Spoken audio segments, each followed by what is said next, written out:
Wyoming Territory. 1883, the wind howled through the Medicine Bow Range like it was grieving, and Willa Ashford stood ankle-deep in the snow with a rifle in her arms and two children clinging to her skirt. Her dress was torn at the hem, her boots soaked through, and her heart barely holding together. She had not slept in over a day. Not since the wagon broke an axle, not since the man she trusted had taken off in the night with their supplies, leaving her and the children to die out here. "You said he was a friend," little Orrin said, 7 years old and looking up at her like she could fix anything. "I was wrong," she whispered, brushing the snow from his curls, "but I will get us out of this." She did not know how. The sun was already slipping behind the snow-capped peaks. Willa tightened her grip on the rifle. If she had to carry both children on her back to Fort Halleck, she would. But her legs were trembling under her already. Her daughter Odette, 5 and feverish, sagged against her hip. They would not last another night. Then came the sound of hooves. Willa turned fast, raising the rifle, her body shielding the children. A single rider came through the trees. Tall in the saddle, broad-shouldered, dark coat dusted white with snow. He pulled up his horse a few yards away, hands visible, not reaching for his belt. "You do not need that gun, ma'am," he said, his voice low and calm. "I am not here to hurt you." She did not lower it. "That is what the last one said." He nodded slowly. "Fair enough, but I am not him." Willa studied him. He looked like a cowboy but carried no arrogance. His hair was wind-tossed, jaw shadowed with stubble, and his eyes were the color of wet earth. Honest, tired, he looked like a man who had been out here alone a long time. "You got names?" he asked gently, eyeing the children. "Orrin and Odette," she said. "I am Willa Ashford." He dismounted carefully, leading his horse forward a bit. "Gentry Folke," he said. "I was heading east when I saw smoke from your fire last night. Thought maybe someone needed help." Willa glanced at the cold ashes behind her.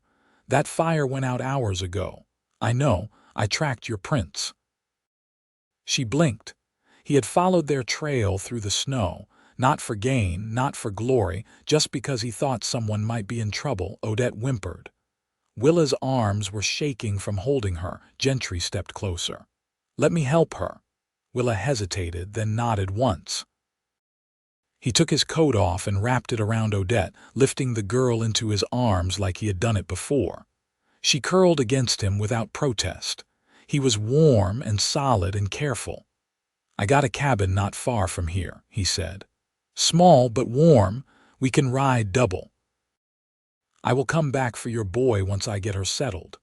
"No," Willa said, her chin lifting. "We go together." Gentry looked at her, then at Orrin, who was shivering but trying not to cry. "All right," he said. "My horse is strong. We will make it." She did not know why she trusted him. Maybe it was the way he looked at the children. Maybe it was because he had not tried to charm her. Or maybe she was just too tired to doubt anymore. But she climbed up behind him, Orrin in her arms, and they rode through the snow together. The cabin was tucked in a hollow, smoke curling from the chimney. Inside, it was warmer than she expected.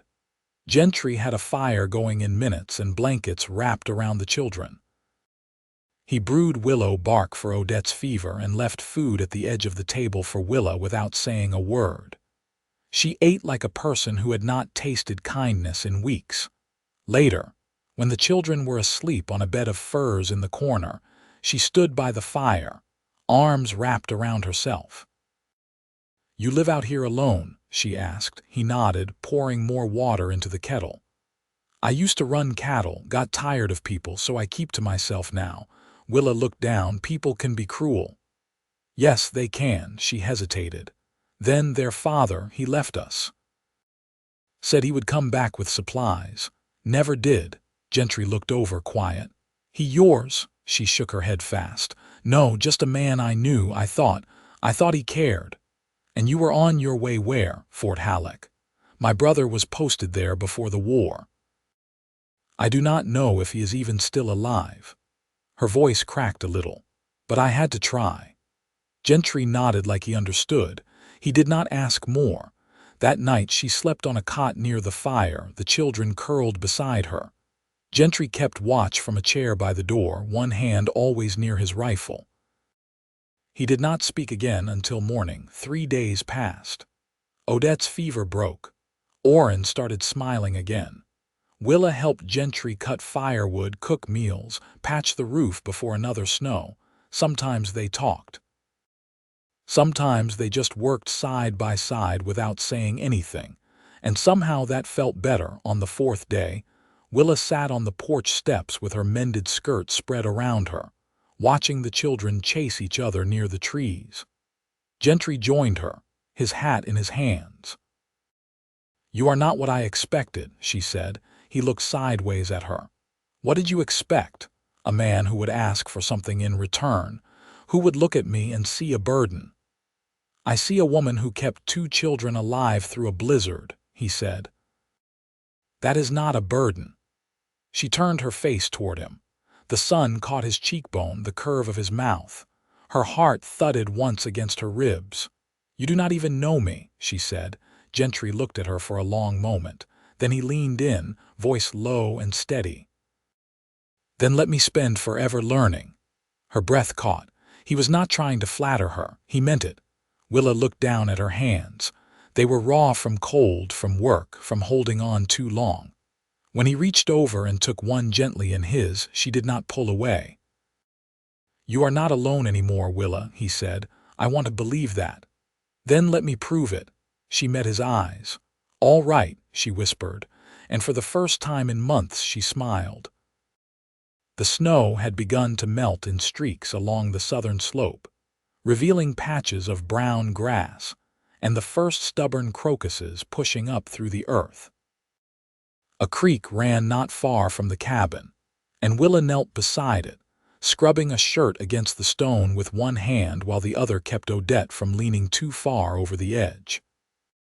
Orrin had gone off with Gentry to check the trap lines, his small form bundled in a coat too large for him, his feet crunching excitedly through the thawing crust. Willa wrung the shirt out and laid it flat on a rock to dry. The water stung her fingers, but she welcomed the bite. It reminded her she was alive, that her children were safe, that they had not only survived but had begun tentatively, quietly to belong. "Your girl's got strong lungs," Gentry said behind her. His voice sounded different outdoors, less guarded, touched with something lighter. Willa turned as Odette ran to him, arms open. He lifted her with one arm and held her against his side as if it were the most natural thing in the world. "Orrin found rabbit tracks and half a snare chewed clean through," he said, setting the girl down gently. "Fox, maybe. He wants to try resetting it himself." "He's never hunted," Willa said, drying her hands on her skirt. "He's watching close, doesn't speak much when he's thinking. He gets that from me." She stood, brushing dirt from her knees. "He was quiet even as a baby. Always watching." Gentry crouched beside the creek and filled a tin cup with water, sipping slow. "You were raised in Missouri, weren't you?" Willa blinked. "How do you know that, your way with vowels, and the way you hold your shoulders?" Like someone who's had to stand her ground too many times. She looked away, unsettled by how right he was. "I spent a season there," he added. "Drove cattle from Springfield up through Kansas territory. I was born outside Hannibal. My father ran a cooper's shop. He died when I was 17. Her voice caught. "He never saw much use for sons, said girls were steadier stock." Gentry didn't interrupt. His silence didn't press, it waited. "I married a man right after the war ended. He was kind until he wasn't, drank hard, left harder." She didn't say more. "Didn't need to." Gentry nodded once, and when he spoke it was plain. "I've seen men who confuse strength with cruelty. You're not the one who ought to carry shame for that." Willa's throat tightened, but she turned away before it showed. "How long have you lived out here?" 5 years this spring. "Came west after my brother didn't come back from the Red River fight. Figured if the land was going to take everything, I'd rather it be on my own terms. And you never left, had no reason to. She met his eyes then. And now, he stood slowly. Now I got a reason to build a second room. The words settled between them, not hurried or heavy. Just true. Later that afternoon, Willa helped Orrin strip bark from a branch to make a proper snare pole. Gentry stood nearby, checking the stitching on a cracked saddle cinch. His hands were steady, his eyes flicking now and then toward the children. That night, Willa sat sewing near the hearth while Gentry read a water-stained copy of Emerson's essays by lamplight. Orrin and Odette lay curled in quilts, their heads close, breath even. "You read philosophy?" she asked, glancing up from her needle. He looked up, one brow lifting just slightly. "I like words that make me sit still.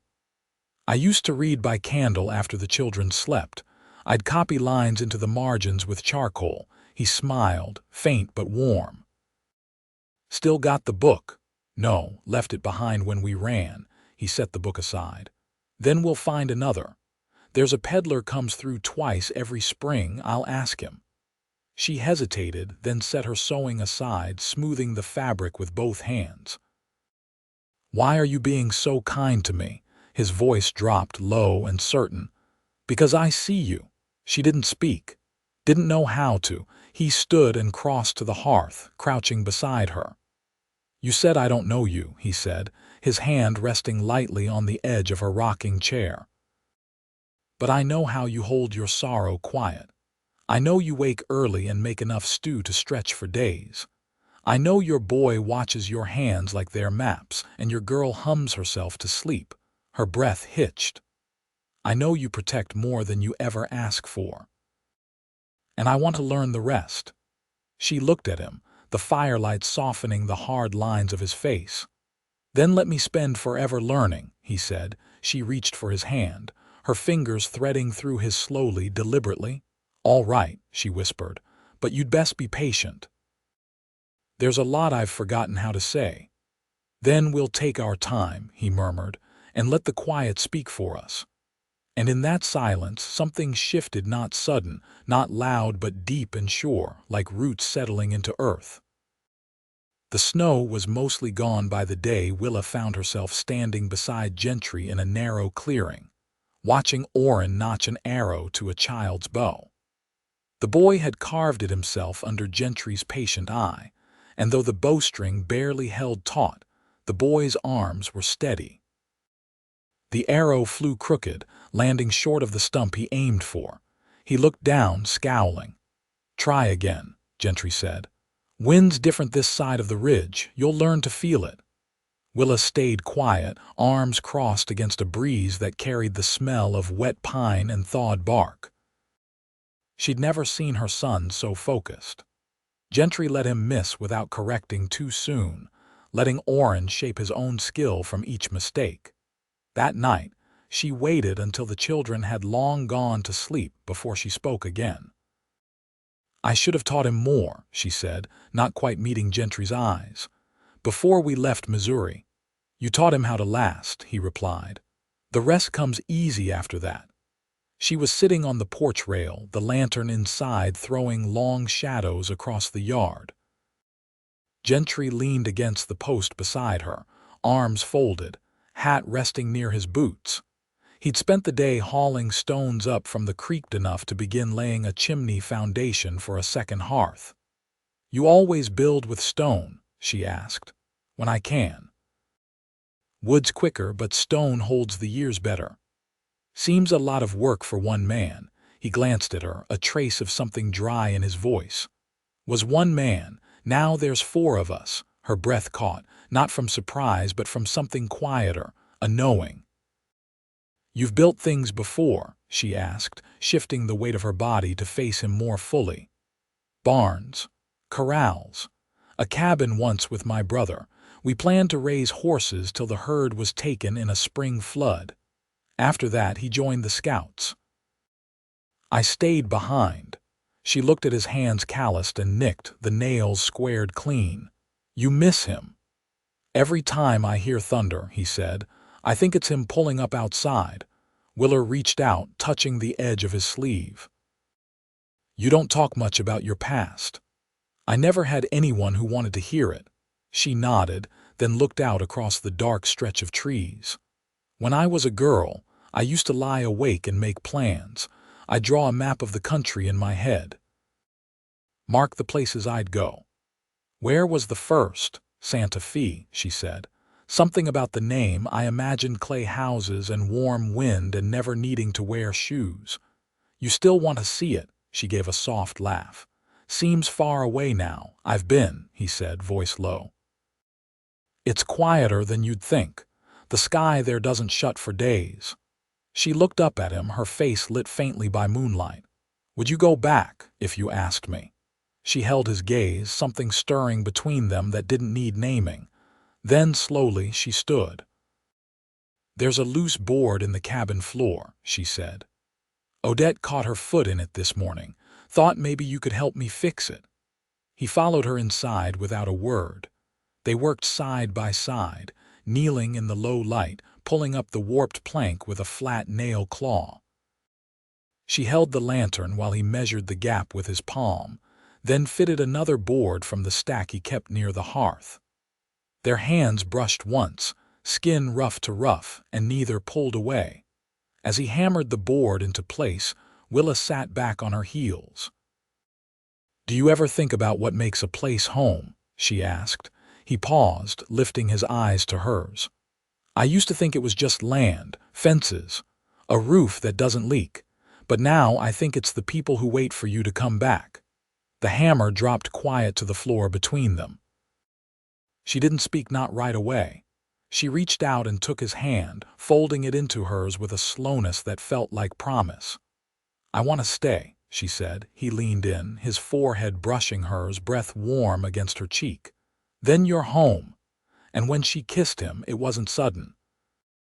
It was the answer to a question they'd both carried too long. Outside, the wind moved through the trees like it was carrying something forward. Inside, the quiet held them with the tenderness they'd both earned. The days grew longer, soaked in the copper light of early spring.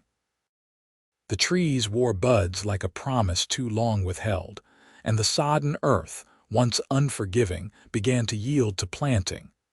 Willa stood behind the cabin, sleeves rolled high as she pressed her hands into the soil.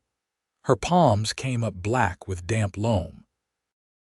A small garden bed stretched before her, staked with twine and lined with stones Gentry had carried up from the creek.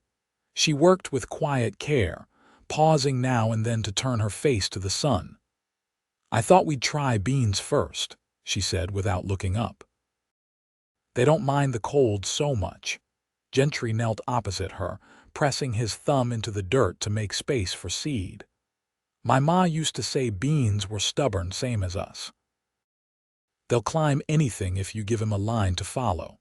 Willa smiled softly, brushing hair from her brow with the back of her wrist. "I never planted anything that wasn't already half-grown. Always figured I'd mess it up. You've got good hands for growing. You just never had your own ground before." She looked across at him, her fingers still in the dirt. "You say things like that, and something in me believes them." He reached across the row and touched her wrist, thumb brushing over the edge of her pulse. "Because they're true." A quiet settled between them, thick with the scent of turned soil and spruce. When she stood, he followed, and they moved side by side to the edge of the forest line where Orrin and Odette were weaving long grasses into crowns. By dusk, the garden was fully planted. Willa watched from the porch as Gentry repaired the rear yoke of the cart, his sleeves rolled and sweat darkening his collar. His movements were slow but certain, like a man who understood the patience of worn wood, of mending what others would toss aside.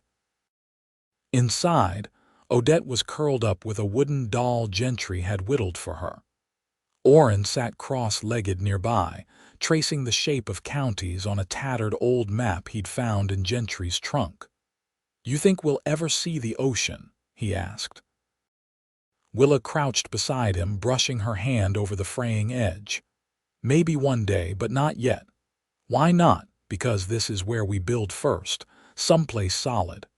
That night after the children were asleep, Willa stepped outside. The stars hung thick above the trees, and the wind carried the smell of juniper and ash. She found Gentry by the fence, one boot on the lower rail, arms folded. "I've been thinking," he said, not turning. "We've got a good stretch of land here, creeks close, timbers healthy. If we built a second smokehouse and maybe a shed, we could trade cured meat through the winter. Maybe even enough to buy a milk cow next spring." Willa leaned against the post beside him, arms loose at her sides. "You think that's something we could manage, with your stew and my traps?" "I think we're halfway there already." She looked at him then, her voice low. "I've never built anything that lasted. You're building something now." He turned toward her, his face shadowed, his voice steady. "I've lived through years of silence, Willa. Long enough to know when something's worth speaking for. You and those two, you're the first thing in a long time that feels like more than just surviving." She stepped close, her chest brushing his arm. "You don't even know me," she said, her voice trembling with something deeper than doubt. He lowered his head, his breath warm against her cheek. "Then let me spend forever learning." She let her forehead rest beneath his jaw, her hands against his chest. "You'd stay. I'm not going anywhere unless you ask me to." She lifted her head and kissed him without hesitating this time. It was slow and certain, like every step they'd taken toward this moment had been laid down with care. When they parted, her eyes were damp, but she didn't look away. "Then help me finish this life," she whispered. "Not just the garden. All of it." He wrapped his arms around her, held her like she wouldn't have to run ever again. "Every day you'll have me right here." The wind moved the branches above them, and inside the cabin the fire crackled low. The stars overhead bore witness not to sorrow, but to something long awaited and fully earned. The first calf was born in the blue mist of late May, its coat slick and steaming in the pale dawn. Gentry crouched beside the heifer, hands sure as he cleared the newborn's mouth and rubbed warmth into its sides with a length of burlap. Willa stood nearby, a thick shawl drawn around her shoulders, watching the way he moved steady and quiet, like he knew the rhythm of the land deep in his bones. "He looks strong," she said, her voice hushed. Gentry didn't look away from the calf. "He'll make it, long as the reins hold and the mother keeps feeding." She stepped closer, close enough to feel the heat rising from the animal's body. "I've never seen one this new." He glanced up at her, sun just catching the side of his face. "First ones always feel like a promise," he said. "Even if the season doesn't keep it." Later that morning, Odette helped Willa press beeswax into the seams of their water bucket, her small fingers clumsy but eager. Orrin was outside stringing twine between fence posts, measuring each length against the notches Gentry had carved into a stick. The work gave him a purpose he wore with pride. Willa poured warm water into a basin and began scrubbing the soot from the hearthstones. She'd taken to keeping the place cleaner than it needed to be, not out of vanity, but because it felt good to tend something that held. Gentry came in, brushing sawdust from his sleeves. He set a parcel wrapped in oilcloth on the table. "Trapper passed through," he said. "Sold me a few lengths of wire and a book he couldn't read." Willa opened it gently, fingers settling on the worn leather spine. A complete volume of Longfellow's poems, the pages soft with age. "I used to read these out loud when I was younger," she said. "My sister always said the verses sounded like river water." "You had a sister?" Gentry asked, leaning against the wall, arms crossed. "She married young. Stayed behind when I left. Wrote once, but the letter never found me." She ran her hand over the page. "I don't even know if she's still in Missouri. You want to try and find her someday?" "I'm not sure," she said. Some things are better left in the past. But I like knowing I could, he nodded, not pushing further. You ever read them to the children? No, but maybe I will. That evening they sat outside, the last of the light catching on the hills. Orrin was carving patterns into a softwood plank, brow furrowed in concentration. Odette was asleep in Willa's lap, thumb curled near her mouth. Gentry sat beside them, sharpening his drawknife. I've been thinking, he said. If we're staying through winter, we ought to dig a root cellar. Maybe put up a smokehouse that'll last longer than the lean-to. Willa shifted slightly, careful not to wake the child. You're already building so much, he looked at her. I want to, not just for them, for us. She met his gaze, her voice soft. I want that too. He reached over, his hand brushing her wrist. Then let's make it ours, every board, every stone. She leaned into him, her head just below his chin, the hush of the evening wrapping around them. It already is. 3 weeks later, they married under the shade of an old pine where the land sloped down toward the creek. Gentry wore his cleanest shirt, collar pressed flat, boots polished with tallow. Willa had stitched a new dress from calico traded at the settlement store. Orrin stood beside them, proud and tall, while Odette laid flowers at their feet, one by one. The man who officiated was a circuit preacher who passed through once a month. He said little beyond what was needed, and Gentry and Willa spoke their vows with eyes locked, voices steady. There was no feast, no crowd, just the sound of water moving over stone and the soft rustle of wind in the trees. That night, Willa lay beside Gentry, her hand resting over his heart. I never thought I'd have this, she said. His arm tightened around her. You have it now. She turned her face toward him, her voice no louder than breath. I want to grow old here, watch the children take their own steps, watch the seasons turn slow and kind. We'll have that, he said. All of it. She fell asleep with her head on his chest, the rhythm of his breathing steady beneath her. Years passed like pages turned by a gentle hand. The garden grew wide and headstrong. Seeded with more than vegetables, sunflowers rose tall at the edges, and mint took root near the porch steps. The calf grew into a sturdy bull, and by the third spring they had 3 more. The smokehouse stood firm, and the root cellar stayed dry and cool through the winters.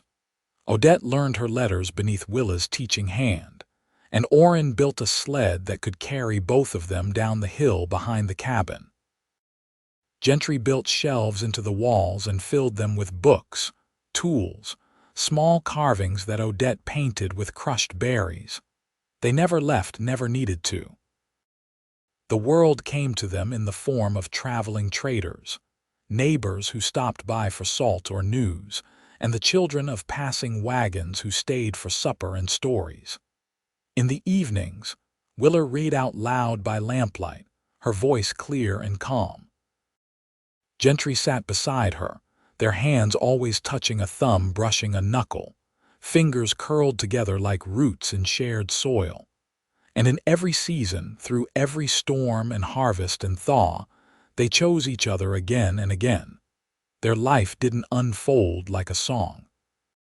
It grew like a field, slow, honest, and full of quiet beauty, and it lasted.